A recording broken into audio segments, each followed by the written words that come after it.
96,000 tons of sugarcane were harvested this year. Minister of Agriculture, Food and Nutritional Security in Darwin says this figure is on par with the 2024 harvest of around 100,000 tons. We've been able to produce 3,800 tons of sugar and about 6,800 tons of molasses.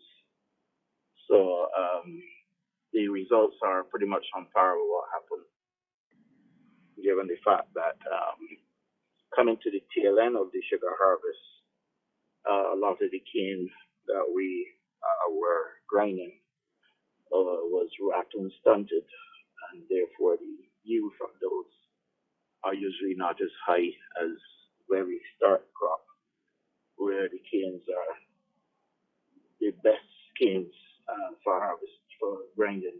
And while the results of the harvest remains consistent over the past 2 years, Minister Ware says he would like to see more canes being grown.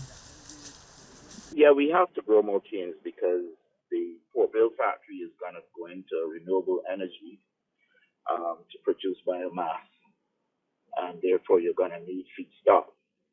That would mean having to grow more canes. As I had mentioned before, the cane that has higher fiber.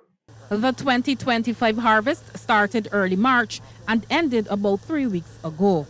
Chairman of the Barbados Sugar Industry Limited, Mark Seeley, says that the 2025 harvest was reasonably good.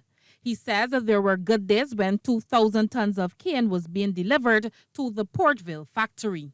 I've continued to say, and I will say all the time, that you need to start the crop at least by the February 15th. I think the crop was started on about March, I think it was March the 4th.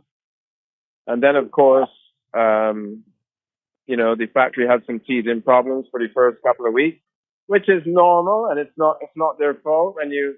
When you have a factory sitting down for 9 months, you will always get teething problems at the start, and that's why it's very important to start early, so that that first couple of weeks there's not a whole heap of production because there are a few little teething problems. But all in all, after that, the factory performed particularly well. So kudos to the management of the factory, Portville factory.